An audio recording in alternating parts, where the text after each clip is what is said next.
في الدنيا كأنك غريب أو عابر سبيل أو كما قال صلى الله تبارك وتعالى عليه وسلم.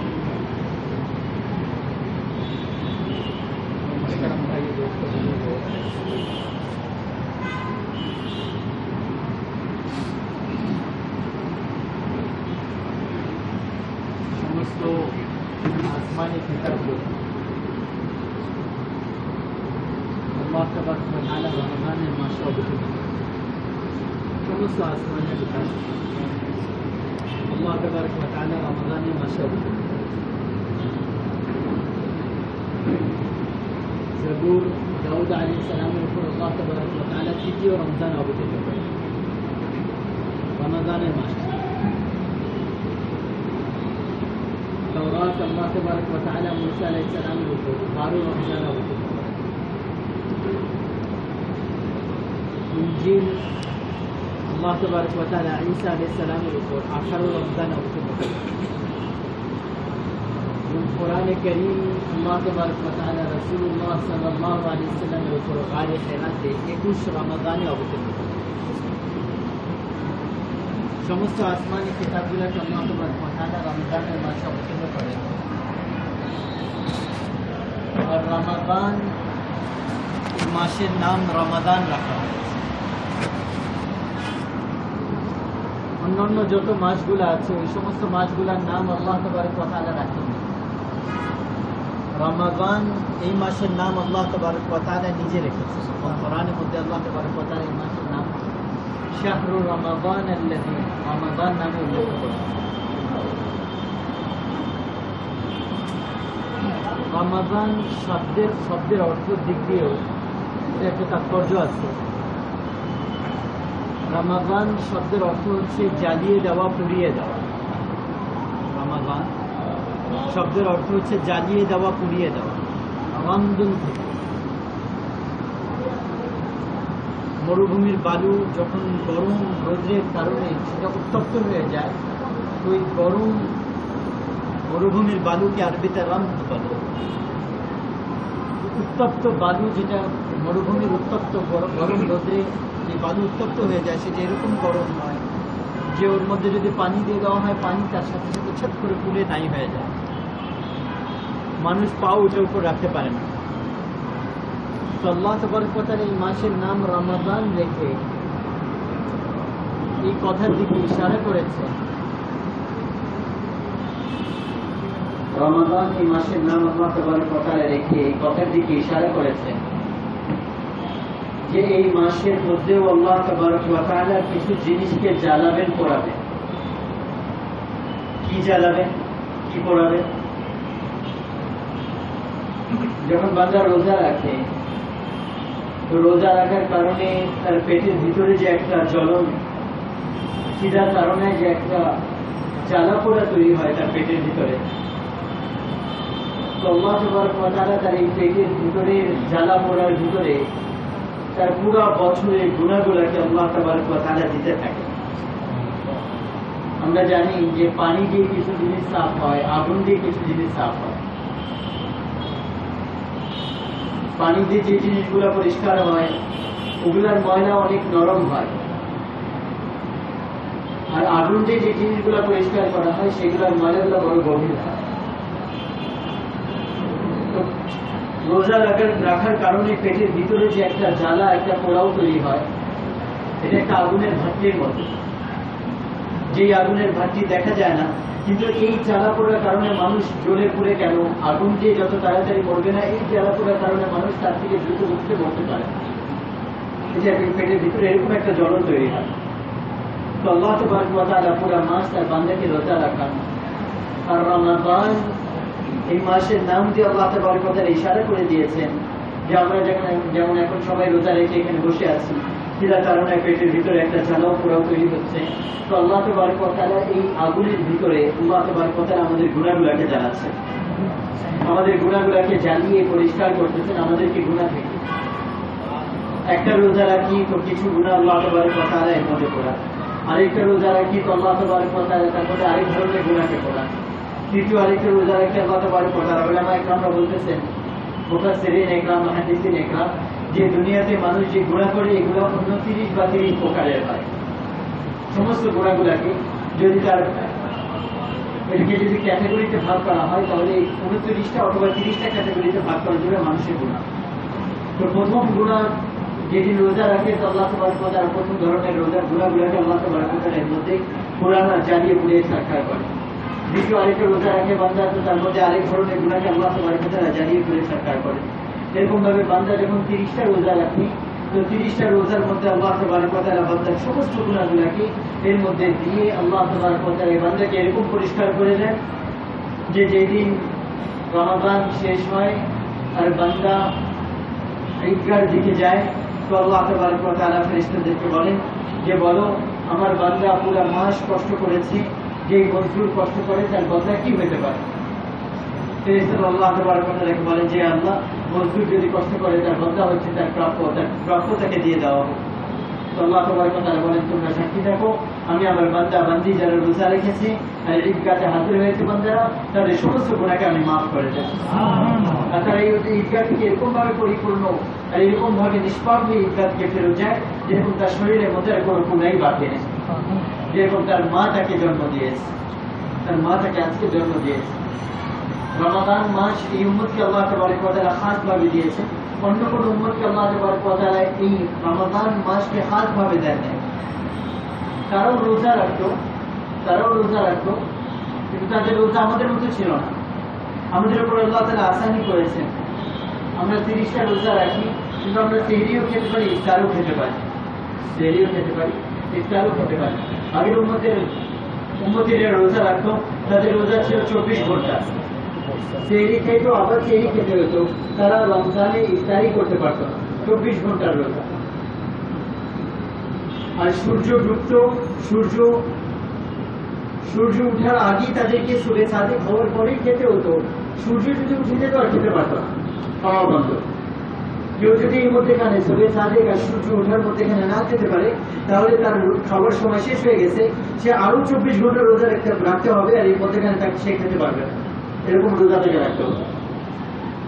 রাসূলুল্লাহ সাল্লাল্লাহু আলাইহি ওয়াসাল্লামের জামানাতে শুরুতে এরকমই রোজা ছিল। এক সাহাবী আসলো, সে পুরা রাত পুরা দিন কষ্ট করে এসে একটু আরাম করে শুয়েছে যে ইফতারির সময় হবে, সেহরির যে সময় এটাই ইফতারির সময়, ওইটাই সেহরির সময়, ইফতারির সময় হবে আমি কিছু খাবো। আর ঘরের মধ্যে কোনো খানা ছিল না, বিবি গিয়েছে কোনো খানা আনতে। ইতিমধ্যে ওনার চোখ লেগে গেছে, বিবি খানা আনতে দেরি হয়ে গেছে। বিবি যখন ঘরে আসলেন দেখলেন যে সাহাবী ঘুমিয়ে আছে আর সুবে সাদিক হয়ে সূর্য উদিত হয়ে গেছে। যখন চোখ খুললো ওনার বিবি বললেন আরে তুমি ধ্বংস হয়ে গেছো, এখন তো তোমাকে আরেকটা রোজা আরো 24 ঘন্টা রোজা থাকতে হবে। তারও মাথায় হাত, গরিব সাহাবী, ঘরের মধ্যে কোনো খানা নেই। রাসূলুল্লাহ সাল্লাল্লাহু আলাইহি ওয়াসাল্লামের কাছে আসতে বলে ইয়া রাসূলুল্লাহ আমার তো চোখ লেগে গেছিল, আমি তো খেতে পারি নাই, আমি আরো 24 ঘন্টা রোজা তো রাখতে পারবো না, গরিব মানুষ, মজদুর, আমাকে খেতে কাজ করতে হয় আর তারপরে বাজারে সদাই বিক্রি করতে হয়, আমার পরিবার কিভাবে চলবে? ইয়া রাসূলুল্লাহ আমার জন্য কোনো আসানি রাস্তা বের করে। ওই সাহাবীর কথা শেষ হইতেই না হতে আল্লাহ তাআলা জিবরাইল আলাইহিস সালামকে পাঠালেন আর বললেন যে তোমার উম্মতের জন্য আসানি করে দিলাম, যে তোমার উম্মত সেহরিও খেতে পারবে, ইফতারিও করতে পারবে। আমাদের জন্য আসানি হয়ে গেছে আর বদলাও বেড়ে গেছে। আর আল্লাহ তাবারক ওয়া তাআলা খাস ভাবে এই উম্মতকে আল্লাহ তাআলা তারাবির নামাজ দিয়েছেন, অন্য কোনো উম্মতকে দেন নাই। তারাবির নামাজ এই উম্মতকে আল্লাহ তাবারক ওয়া তাআলা খাস ভাবে দিয়েছেন। একটা তো হচ্ছে যে এটা কোরআনের মাস, পুরা মাস কোরআনকে একে কিনতে পড়ি, এক লাইন পড়ি তো তর্জমা দেখি, এক পৃষ্ঠা পড়ি তো তর্জমা দেখে আমার আল্লাহ আমাকে কি বলতে সেটা বুঝে পড়ি। আলী রাদিয়াল্লাহু তাআলা বলছেন যদি কোরআনকে কেউ পড়লো আর তার মানে বুঝলো না, সে কোরআনের সমস্ত ভালাই থেকে বঞ্চিত থেকে গেল, কোরআনে কোনো ভালাই সে পেল না। মাফ করবেন, আমাদের উচিত ছিল এটা যে আমরা আরবি ভাষায় পারদর্শী হই, কারণ আমরা মুসলমান, কারণ কোরআন আর ইসলামের সমস্ত আহকামাত, সমস্ত হুকুম আদেশসমূহ আল্লাহ তাবারক ওয়া তাআলা আরবিতে অবতীর্ণ করেছে। এটা আমাদের আফসোস যে আমাদের পড়ালেখার মধ্যে আমরা আরবি শিখি না। কোরআন পড়ি, কোরআনের মানে বুঝি না, কোরআন শুনি, কোরআনের মানে বুঝি না। ছোটবেলা থেকে আমাদের বাচ্চাদেরকে এইভাবে আর আমাদেরকে এইভাবে বড় হওয়ার কথা ছিল যে আরবি কোনো ভাষা না বুঝে আরবি ভাষা জানতে বলছে, এটা আমাদের প্রয়োজন ছিল। কিন্তু আমাদের অজ্ঞতার কারণে, আমাদের দুনিয়াবি মাশগালার কারণে কোরআন আর হাদিস থেকে আমরা বঞ্চিত হয়ে গেছি। সমস্ত জ্ঞান অর্জন করছি, দুনিয়ার সমস্ত জ্ঞান আমাদের কাছে আছে, কিন্তু কোরআন আর হাদিসের জ্ঞান আমাদের কাছে নেই। যেন আল্লাহ তাআলা বলেন, আল্লাহ তাআলা এই উম্মতকে দিয়েছেন খাসভাবে রমাদান। শুরুতেই বললাম যে এটা কোরআনের মাস, সমস্ত আসমানি কিতাবের মাস, আর খাসভাবে কোরআনের মাস। ব্যাখ্যা হচ্ছে যে পুরো দিন রোজা রাখবো আর আল্লাহ তাআলার সাথে সম্পর্ক করবো, আর দিনের বেলা কোরআনকে একত্রিত করবো যে আল্লাহ তাআলা আমাকে কি বলতেছেন এই কোরআনে কারীমের মধ্যে। আর রাতের বেলা সবাই মিলে একত্রে মিলে এসে একজনের কাছ থেকে কোরআনকে শুনবো। কোরআন হচ্ছে রাস্তা দেখাবে, কোরআন হচ্ছে মাশআলে রাহ, যেটা রাস্তার আলো দেখাবে। আল্লাহ তাআলা জান্নাত পর্যন্ত পৌঁছার রাস্তার আলো দেখাবে আমাদেরকে কোরআন। সবাই মিলে একত্রে মিলে কোরআনকে শুনবো তারাবি নামাজের মধ্যে। আমার আল্লাহ আমাকে কি বলতেছেন কোরআনের মধ্যে, আল্লাহ তাআলা আমাদেরকে কি বলতেছেন, কিভাবে জীবন অতিবাহিত করতে বলতেছেন।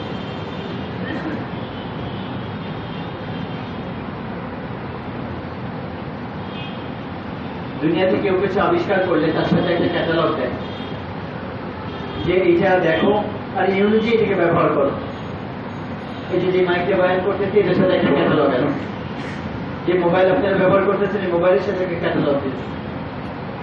দুনিয়ার ছোট থেকে ছোট নোংরা জিনিস ব্যবহার করলে ওইটার সাথে একটা ক্যাটালগ দেয়, যে বানানেওয়ালা যে বানিয়েছে সে তার বানানোর জ্ঞানকে তার মধ্যে সে আমাদের সামনে পেশ করে যে এইভাবে ব্যবহার করলে এটা সঠিক ব্যবহার হবে আর এইভাবে ব্যবহার করলে এটা নষ্ট হয়ে যাবে। তো আল্লাহ তাবারক ওয়া তাআলা আপনার আমাদের পুরো আসমানের জমিন পুরো জগতের বানানেওয়ালা, উনি আমাদেরকে বানানোর পরে একটা ক্যাটালগ দিয়েছেন, সেটা হচ্ছে কোরআন আর সেটা হচ্ছে হাদিস। একটা হচ্ছে কোরআন আর একটা হচ্ছে হাদিস। ওই অনুযায়ী আমরা আমাদের জিন্দেগিকে চালাবো, তাহলে আমরা সফলতা পাবো আমাদের জীবন দেয়। যদি ওই অনুযায়ী না চালাবো তাহলে আমাদের জীবনে শুধু ধ্বংস আর আফসোস আর মারামারি কাটাকাটি ছাড়া কিছুই থাকবে না। শুধু আফসোসের বিষয় এটা যে পুরো জীবন চলে গেছে, একবার কোরআন নিয়ে বসার সময় পাইনি। পুরো জীবন চলে গেছে, একবার কোরআন আর হাদিস দেখার সময় পাইনি। যে আমার আল্লাহ আমাকে কিভাবে চলতে বলছে, আমার রাসূল আমাকে কিভাবে চলতে বলছে। পুরো জীবন চলে গেছে কোরআন নিয়ে বসে নেই। তারাবি নামাজে কোরআন শুনতেছি, ইমাম সাহেব যদি একটু আসতে পড়ে বলছে আরে এই মসজিদে পড়া যাবে না, এই মসজিদে আসতে পড়ে, তাড়াতাড়ি যেখানে পড়ে ওইখানে পড়তে হবে। দৌড় দিয়ে ওইখানে মসজিদ বদলায় ফেলে, মসজিদ বদলায় ফেলে। কেন? ইমাম সাহেব কোরআনকে আস্তে আস্তে ধীরে ধীরে পড়তেছে। খোদার কসম করে বলতেছি এটা কোরআনে হক ছিল যে কোরআনকে এইভাবে পড়বে ইমাম সাহেব যেভাবে আমরা শব্দ শব্দ অক্ষর অক্ষর বুঝতে পারি। আর না হলে কোরআন খতমের হক আদায় হবে না, কোরআন খতমের হক আদায় হবে না। তাড়াতাড়ি পড়লে কোরআন খতমের হক আদায় হবে। আর আমরা ওই জায়গায় চলে যাই যে জায়গায় কোরআনকে তাড়াতাড়ি পড়ে। একটা তো হচ্ছে যে কোরআনের শব্দ শব্দ পড়া, শোনা আর এটাকে বুঝা, আর ওই অনুযায়ী আমাদের জিন্দেগিকে চালানো। আর আরেকটা হচ্ছে এই কোরআনকে পড়া এবং বোঝা, এই জিন্দেগিকে চালানো আর এই কোরআনের বার্তাকে পুরো উম্মতের কাছে পৌঁছানো। দুইটা দায়িত্ব দিচ্ছে আল্লাহ তাআলা এই উম্মত। আর সূরা ইব্রাহিমের শেষ আয়াতের মধ্যে আল্লাহ তাআলা এটা বলতেন, হাযা বালাগুল লিন-নাস।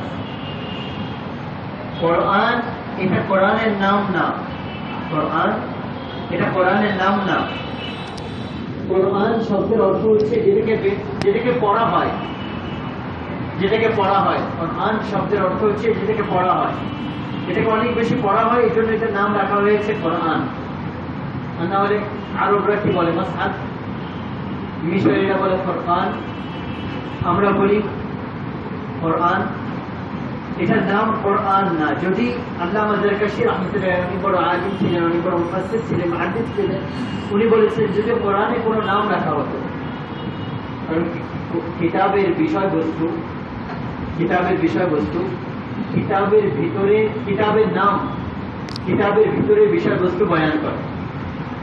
যেরকম এই যে কিতাব একটা আছে এখানে নবীজির নামাজ, কিতাবের নাম নবীজির নামাজ, রাসূলুল্লাহ সাল্লাল্লাহু আলাইহি সাল্লামের নামাজ। এই নামটা কি ইশারা করতেছে? এই কিতাবের ভিতরে কি আছে, রাসূলুল্লাহ সাল্লাল্লাহু আলাইহি সাল্লাম কিভাবে নামাজ পড়েছেন, এটার বয়ান এই কিতাবের ভিতরে আছে। কিতাবের নাম কিতাবের ভিতরে বিষয়বস্তু বয়ান করে দেয়। তো হাযা বালাগুল লিন্নাস, এই আয়াতের মানে কি? হাযা বালাগুল লিন্নাস এই শব্দের মানে হচ্ছে এটা, যে এটা এরকম একটা কিতাব যেটা মানুষের কাছে পৌঁছানোর জন্য। এই কিতাব কি জন্য? কোরআন কি জন্য? যেটা মানুষের কাছে পৌঁছানোর জন্য। কোরআনের আয়াত বলতেছে এটা, যে কোরআনের উদ্দেশ্য কি? কোরআন শুধু আমরা পড়বো? কোরআন শুধু ইমাম সাহেব পড়বে? কোরআন শুধু আমার ছেলে ওই মক্তবে যায় পড়বে? কোরআন শুধু আমার ছেলে ওই মাদ্রাসায় যায় হেফজ করবে? বাস এই জন্য? আর আমি আলিম হইলাম, আমি মুফতি হইলাম, বাস এটা আমার কাছেই থাকবে? কোরআন এই জন্য? আর রমজানের মাস আসতেছে, আমরা কোরআন পড়তেছি আর কোরআন শুনতেছি, কোরআন শুধু এই জন্য? না মুহতারাম দোস্ত, কোরআনের হক হচ্ছে হাযা বালাগুল লিন্নাস। আল্লাহ তাআলা নিজে বলে দিয়েছেন কোরআনের উদ্দেশ্য হচ্ছে এটা লিন্নাস, শুধু মুসলমান না, পুরো দুনিয়ার মানুষের কাছে এই কোরআনকে পৌঁছানোর জন্য এই কোরআনকে আল্লাহ তাআলা অবতীর্ণ করেছে। এবং আরেক আয়াতের মধ্যে আল্লাহ তাআলা বলে দিচ্ছেন ওয়া আম্মা মা ইয়ানফাউন নাস, এই কোরআন হচ্ছে পুরো দুনিয়ার মানুষের ফায়দার জন্য। পুরো দুনিয়ার মানুষ কিভাবে এই কোরআন থেকে লাভবান হবে। শুধু আমরা না, শুধু আমি না, শুধু মুসলমান না, দাওয়াত তাবলীগের নামে একটা মেহনত চলতেছে আমার ভাই দোস্ত, যার মধ্যে পুরো দুনিয়ার মানুষের কাছে এই কোরআনকে পৌঁছানোর, হাদিসকে পৌঁছানোর একটা মেহনত চলতেছে। কিন্তু পৌঁছানোর মেহনত শুরু হবে কোথা থেকে? পৌঁছানোর মেহনত শুরু হবে কি লাগানো আছে প্লাগে? এদিকে একটু কাছে নিয়ে আসেন। এটাকে পৌঁছানোর মেহনত শুরু হবে কোথা থেকে? কতটুকু জানার পরে?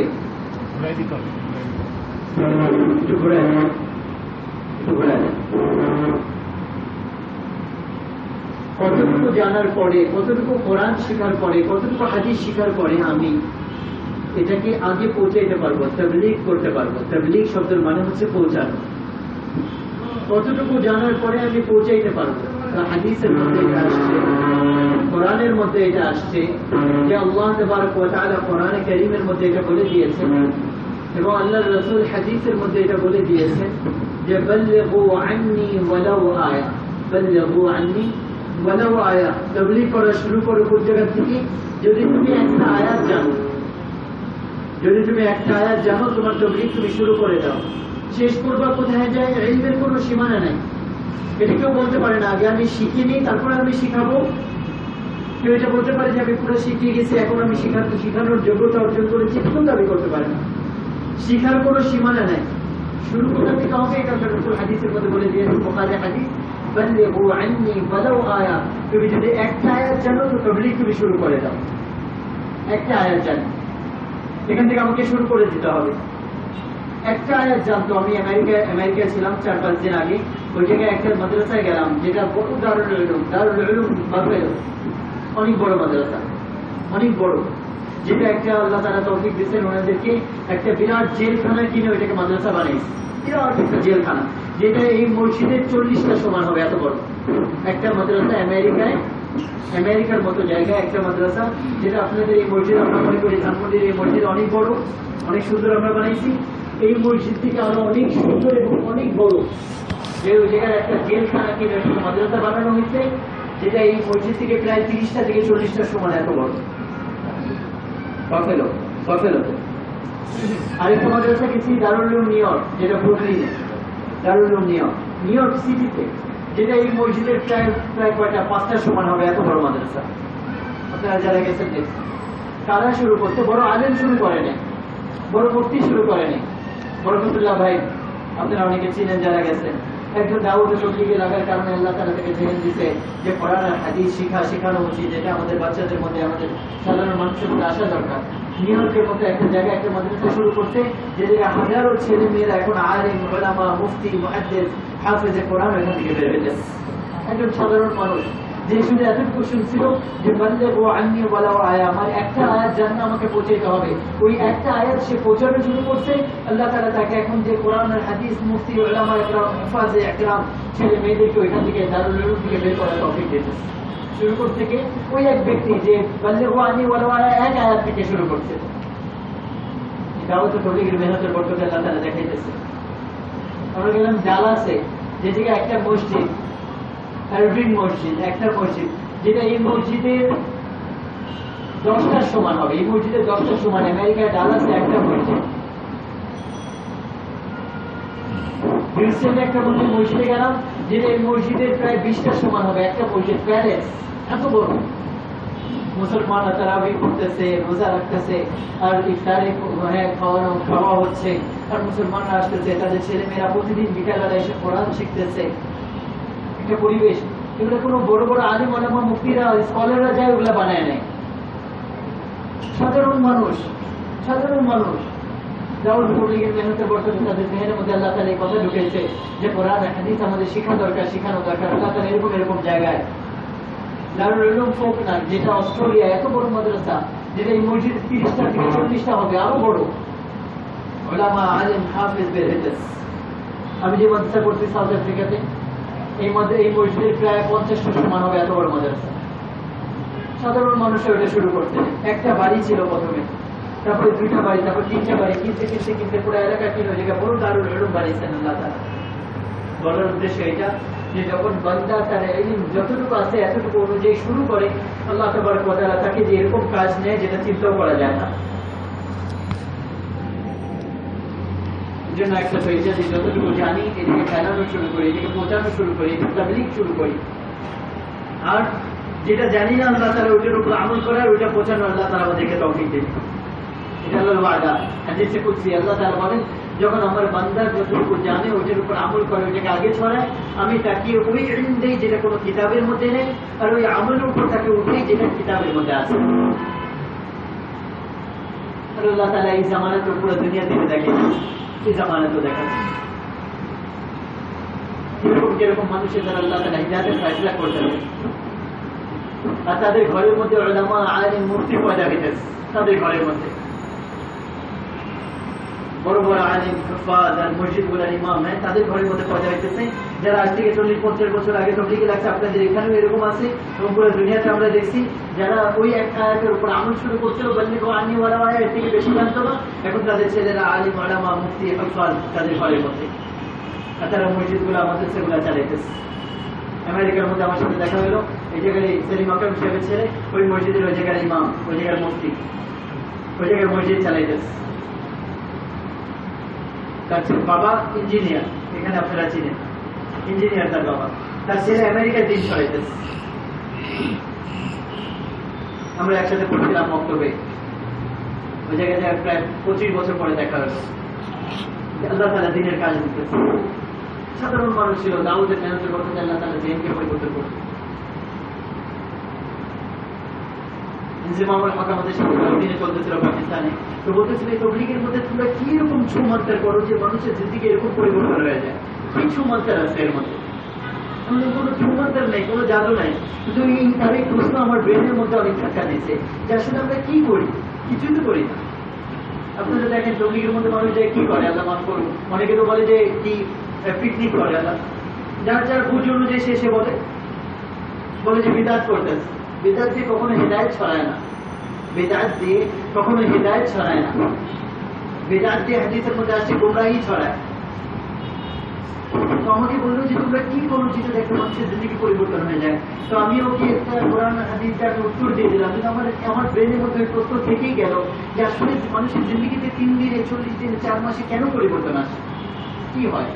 আমরা আসি, আপনারা দেখেন যে জায়গায় একটু বয়ান হয়, কিছু তালিমের কিতাব, তালিমের আলোচনা হয়, হাদিসের আলোচনা হয়, কোরআনের মাসক, আর মানুষের কাছে যাওয়া হয়, তাদেরকে দাওয়াত দেওয়া হয়। সাধারণ জিনিস, আমরা মনে করতেছি সাধারণ জিনিস না। আমি এটা চিন্তা করে দেখলাম, আসলে ওই আমলগুলা, যে আমলগুলা মসজিদে নববীতে ছিল, মদিনার মসজিদের মধ্যে আল্লাহ রাসূলের জামানায় যে আমলগুলা ছিল, দাওয়াত ও তাবলীগের নামে যে মেহনত চলতেছে, তার মধ্যে ওই আমলগুলো আমরা আল্লাহর রাস্তায় তাবলীগে বের হয়ে করার চেষ্টা করি। তো এই আমলগুলোর মধ্যে এরকম পাওয়ার আছে যে একটা মানুষের জীবনে পরিবর্তন নিয়ে আসে। আমাদের বয়ানের মধ্যে কিছু নাই, কোরআন আর হাদিস থেকে বলা হয় এটার মধ্যে অবশ্যই প্রভাব আছে। আল্লাহ তাআলা মানুষের অন্তরকে পরিবর্তন করেন। কিন্তু ওই আমলগুলো, যে আমলগুলো মসজিদে নববীতে ছিল, ওই আমলগুলো আমাদের মসজিদে নববীতে বেরবে আমরা করার চেষ্টা করি। তো ওই আমলের মধ্যে আল্লাহ তাআলা এরকম পাওয়ার রাখছে যে মানুষের জিন্দেগিকে পরিবর্তন করে দেয়। যে আমি গতকালকে আমরা 3 দিনের জামাত থেকে আসলাম, আমাদের জামাতে আপনারা অনেকে চিনেন, সিনেমা করত এবং বড় ব্যবসায়ী অনন্ত জলি, অনন্ত জলিল সবাই চিনে, সিনেমা করে, হ্যাঁ আপনার সাথে পুরো অনেক লোক, ওনার সাথে অনেক লোক। আমাদের সাথে গত 2 মাস আগে প্রথম 3 দিনে জামাতে গেছে আমাদের মসজিদে। গত বছর সবেরও রাত্রে সে ওই 5 দিন নাকি গেছে। ছেলেরা আমাকে বললো ভাই অনন্ত জলিল গেছে। আমি বললাম ওইটা কে? বললো সিনেমা করে, গার্মেন্টসও আছে, বড় ব্যবসায়ী, সিআইপি। তো তার কাছে যান, তাকে দাওয়াত দেয়। ওই ছেলেরা বড় কারণে আমার এই যে ওরা ছিল কয়েকজন, আমার জেলের মধ্যে ঢুকলো, তার কাছে দাওয়াত নিয়ে যাওয়া হলো। তো 3-4-6 মাস পরে তারা কোনোভাবে আমাকে একজন বললো যে আমি অনন্ত জলিলের খুব ক্লোজ মানুষ। আমি বললাম আচ্ছা, আমার তার কাছে একটু যাওয়া দরকার। তো বলে ঠিক আছে, আমি আপনাকে ফোন নাম্বার দিই। আমাকে ফোন নাম্বার দিলাম, আমি তো ফোন দিলাম। তো বললো আপনি আসবেন না? আমি আসতে দিই নিজে আপনার কাছে, আমি আপনার কথা অনেক শুনছি, আমি আপনাকে আসতে চাই। তো প্রথম আমি তাকে নিয়ে আসলাম ইস্তেমার মাঠে। আর তারপরে ওই জায়গা থেকে পরীক্ষা, তারপরে তার চাকরিতে নিয়ে গেল, ওই জায়গায় 8,000 মানুষের মধ্যে সে কথা বলা এলো। আর তারপরে আমাদের সাথে গত 2 মাস আগে প্রথম 3 দিনে তবলিগে জামাতে গেল, প্রথম 3 দিনে যায়। তারপরে বললো যে আমি আগামী মাসে 3 দিন আপনারা কবে যাবেন? আমি আবার যাবো। তো আমরা তারিখ ঠিক করলাম। এই যে গত 3 দিন আমরা সময় লাগায় আসলাম, গতকালকে আসলাম। তাকে যখন আমাদের পরে একটু তালিম করতে গেছি, সে তালিম করলো, তালিম করে বললাম কিছু কথা বলে। তো সে কিতাবে গিয়ে কিছু কথা বলতে লাগলো। আর তার মধ্যে তার কথার সারাংশ যেটা ছিল এটা, যে আল্লাহ তাআলা আমাকে ইনাদের কবি বলাদের পর্বতে আল্লাহ তাআলা আমাকে হিদায়াত দিয়েছে, আমি এই মসজিদের মধ্যে আসতে পারছি, এরকম একটা পরিবেশে আমি আসছি। আমি আপনাদের সামনে বলতেছি যে আজকের পরের থেকে আমি আর কোনোদিন সিনেমা করবো না, আজকের পরের থেকে আমি আর কোনোদিন সিনেমা করবো না। তার দিদি আমার বাসায় আজকে পরশু দিন, আমার মা আর ওই জায়গায় জামাত ছিল, বয়ান শুনছে, আর বলতেছে আমার ভিডিও তো অবাক করছে, আজকের পরের থেকে আর কোনোদিন সিনেমা করবে না, আমাকে মাফ করবে। আমি যে সিনেমাটা করতেছি এটা যেহেতু অনেক মানুষের সাথে আমি অঙ্গীকার বদ্ধ, ওইটা আমি শেষ করবো, আর তারপরে আমি আর কোনোদিন করবো। আর বললো যে আমরা ইনশাআল্লাহ দুদিকে 40 দিন আমাদের একটা জামাত যাবে নভেম্বরে, বলে আমি পাক্কা নিয়োগ করছি ওই জামাতে আমি 40 দিনের জন্য যাবো। আর আমার জন্য সবাই দোয়া করবেন যাতে আল্লাহ তাআলা আমাকে দিনের কাজের জন্য কবুল করে। আর তারপরে বলতে লাগলো আমার ছেলে আরিফ তার নাম, বলে আমি তাকে হাফেজে কোরআন আর আলেম আর মুফতি বানাবো। আর বলতে লাগলো তার বুঝে যায়, বলে উসামা ভাইয়ের মতো এরকম পুরো দুনিয়াতে তবলিগের কাজ করবে। আল্লাহ তাআলা 3 দিন, এই জামানে তো আল্লাহ তাআলা দেখায় 3 দিন সময় লাগে আল্লাহ তাআলা কিভাবে মানুষের জিন্দেগির মধ্যে পরিবর্তন আনে 3 দিনের মধ্যে। আল্লাহ তাআলা এই দাওয়াত তবলিগের মেহনত, একটা মেহনত আল্লাহ তাআলা পুরো দুনিয়াতে চালু করতে মনে হয় দোস্ত, যেটা চলতেছে, যার মধ্যে মানুষের জিন্দেগির মধ্যে পরিবর্তন আনতে চাচ্ছে আল্লাহ তাআলা। আমরা একটু সময় নিয়ে বের হই আল্লাহর রাস্তায়, দাওয়াতের মেহনতের বরকতে আল্লাহ তাআলা হাজারো মানুষকে আমাদের বরকতে হিদায়াতের রাস্তার উপর আনবে, আর পুরো দুনিয়াতে হিদায়াত ছড়াবে। আর আল্লাহ তাআলা আমাদের ঈমান আর আমল উপর থাকার তৌফিক নিয়োগ করতেছে না ইনশাআল্লাহ। সারা সারা নিয়োগ করতে কিছু দাঁড়ায় বলে তারা আর নিজের গুনাহ মাফ করায় নিতে পারলো না। ঠিক আছে, আমার দায়িত্বে যে রমজান মাস পাইলো আর নিজের গুনাহ মাফ করায় নিতে পারলো না, ওই ব্যক্তির উপর আল্লাহ লানত তার রাসূলের লানত। জন্য আমরা প্রত্যাশা দিলে তওবা করব, যাতে করে এই মাস চলে যাচ্ছে আর 2-3 দিন বাকি আছে। আল্লাহ তাআলার কাছ থেকে আমাদের সমস্ত গুনাহ থেকে এরকম পবিত্র হই যেরকম আর কোনো গুনাহ আমাদের উপর বাকি না থাকে। ঠিক আছে না ইনশাআল্লাহ। আর আল্লাহ তার রাসূলের কথাকে, কোরআনের জিন্দেগিকে পুরো উম্মতের মধ্যে ছড়ানোর নিয়ত করে চেষ্টা করব, আল্লাহ তাআলা আমাদের জন্য আসানি দরজাকে খুলবেন। আর যদি নিয়ত করে চেষ্টা না করবো, আল্লাহ তাআলা আমাদের জন্য আমাদের মুখাপেক্ষি না, আল্লাহ তাআলা নাও দেবে, আমরা আল্লাহর মুখাপেক্ষি। আল্লাহ আমরা যদি দাওয়াতের মেহনত না করি, আল্লাহ তাআলা কোনো পরোয়া নেই, আল্লাহ তাআলা অন্য কাউকে দিয়ে করায় হেদায়েত আল্লাহ তাআলার হাতে। আল্লাহ তাআলা যে সময় যাদেরকে চাবেন তাদেরকে হেদায়েত দিচ্ছেন, যাদেরকে চাবেন। এই জন্য পাক্কা চেষ্টা দিলে তওবা করি, আল্লাহর কাছে তৌফিক চাই। ঠিক আছে না ইনশাআল্লাহ, চেষ্টা করবো ইনশাআল্লাহ। আমেরিকায় আমরা ছিলাম, আমাদের সাথে হোয়াইট একজন আমেরিকান ছিল, যে নেটিভ আমেরিকান, অরিজিনাল আমেরিকান। সে আমাদেরকে বলতেছিল এটা, যে এই আয়াত তোমরা পড়ো না, যে আয়াতের মধ্যে আল্লাহ তাআলা বলছেন ইউবাদদিল কওমান গায়রাকুম। আল্লাহ তাআলা এত ভয়ঙ্কর ধমকি আল্লাহ তাআলা কোরআনের মধ্যে অন্য কোনো কিছুর উপর দেয়। এটা বলেন তোমরা নামাজ ছেড়ে দিলে তোমাদের জাতিকে আমি পরিবর্তন করে অন্য জাতি আনবো, এটা বলেন। তোমরা রোজা ছেড়ে দিলে অন্য জাতি নিয়ে আসবো, আল্লাহ এটা বলেন।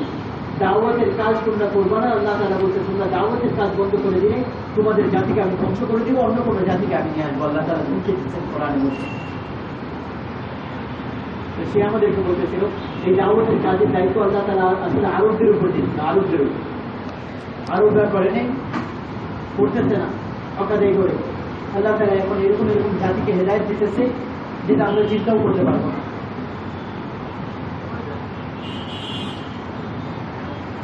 আমার ফ্লাইট ছিল লন্ডন থেকে কুয়েত এয়ারওয়েজে আসে। আমার পাশে একজন ছিল হোয়াইট আমেরিকান বসা। তো আমার সাথে আমার ওয়াইফ ছিল। সে বলতে বললো তোমার ওয়াইফকে এরকম বোরখার মধ্যে এরকম কষ্ট, এরকম বোরখা বলে এগুলো এরকম কাপড় চুপড় যে কাঁচায় দেখে তাকে কষ্ট দিতেছে কেন? হ্যাঁ, এরকম কাঁচায় রাখছো কেন? তার কথা এটা ছিল, কাভার করে রাখছো কেন? White American. তো আমি হাসলাম তার দিকে তাকায়, অনেকক্ষণ চিন্তা করলাম। তারপরে তাকে বললাম, দেখো তোমার কাছে যদি অনেক দামি জিনিস থাকে, তোমার কাছে যদি ডায়মন্ড থাকে, ওই ডায়মন্ড তুমি কি করবা? ডায়মন্ড তুমি ওদের এরকম রাস্তার মধ্যে ফেলে রাখবা করে, নাকি ওইটাকে তুমি সুন্দর করে প্যাকেট করে ওইটা তুমি সঠিক জায়গায় তোমার শিশুকে মতো করে রাখো? তো সে আর কিছু উত্তর দেয় না, সে হাসতেছে। আমি বললাম, পুরো পৃথিবী যত সম্পদ আছে তার মধ্যে একজন মুসলমানের কাছে সবচেয়ে দামি সম্পদ হচ্ছে তার বিবি, তার ওয়াইফ। আর আমার বিবি আমার কাছে সবচেয়ে দামি সম্পদ। আর সে এটার মধ্যে কষ্ট করতেছে না, আমি তাকে এই কাপড় দিয়ে, এই পোশাক দিয়ে তাকে ঢেকে রাখছি, এটা তার সম্মান, যাতে করে তার সম্মান পূর্ণ না হয়। আর সে এই পোশাকের মধ্যে অনেক শান্তিতে আছে, তাকে যা তুমি জিজ্ঞাসা করো। তো সে চুপ হয়ে গেল, আর কোনো কথা বললো না। পুরা জানি আমার সাথে কোনো কথা বলে। যখন কুয়েত এয়ারপোর্টে নামলাম, ওখান থেকে আমি বাংলাদেশে আসবো, আর সে কুয়েতে 4-5 দিন থাকবে। তো আমি তাকে বললাম, একটু আমার একটু সময় দাও। বলতো হ্যাঁ। তো আমাদের 3-4 ঘন্টা ওই জায়গায় গিয়েছিল। তো আমি তাকে নিয়ে গেলাম মসজিদে, কুয়েত এয়ারওয়েজের নামাজের জায়গা আছে এরপরে। ওই জায়গায় একটা কোরআন পাইলাম, আমি যেটা ইংলিশ ট্রান্সলেশন থেকে দিলাম, ওরা এটা পড়লো। সে 2 ঘন্টা ওইটা পড়লো। 2 ঘন্টার মধ্যে 1 সেকেন্ড পর্যন্ত সে এবার উঠায় 2 ঘন্টা ওইটা পড়লো। 2 ঘন্টা পরে আমি তার আবার আসন নামাজ পড়তে আমি যখন ঢুকলাম, আমার দেখলাম সে পড়তেছে। আমি বললাম, কি বুঝলাম? বলে, অনেক কিছু বুঝছি, অনেক কিছু বুঝতে পারিনি, আমি আরো ভালো মতো এটা বুঝতে চাই। এটা বুঝার জন্য আমাকে কি করতে হবে? আমি তাকে বললাম, কোরআনকে তুমি যদি আরো ভালো মতো, আর ইসলামকে তুমি আরো ভালো মতো বুঝতে চাও, দেখো তোমার সামনে যদি একটা পুকুর থাকে আর তুমি আমাকে জিজ্ঞাসা করো এটার মধ্যে কতটুকু পানি আছে, আমি তোমাকে বলতে পারবো না যে কতটুকু পানি আছে। আমি তোমাকে একটা কি বলে, একটা এক্সাম্পল দিতে পারবো, বা একটা ধারণা দিতে পারবো যে এতটুকু পানি আছে, এতটুকু হতে পারে। তুমি যদি এটার মধ্যে নামো, তুমি সবচেয়ে ভালো মতো বুঝতে পারবো যে কতটুকু পানি আছে। তো তুমি যদি কোরআনকে আর ইসলামকে ভালো মতো বুঝতে চাও, তাহলে তুমি ইসলামের মধ্যে আসো, তাহলে তুমি কোরআনকে আর ইসলামকে ভালো মতো বুঝতে পারবো। সে আমার দিক থেকে আবার হাসতে লাগলো। সে বললো, তুমি অনেক ক্লেভার, তুমি অনেক অনেক অনেক বুদ্ধি আছে তোমার। আমি বললাম, কেন বলতেছো? বলে, না আচ্ছা ঠিক আছে, তুমি আমাকে বলো ইসলামের মধ্যে আসতে হলে আমাকে কি করতে হবে? আমি বললাম যে অজু করতে হবে, অজু করে পবিত্র হোক, তো তুমি ইসলামের মধ্যে আসতে পারবা। সে বললো, অজু কিভাবে করে?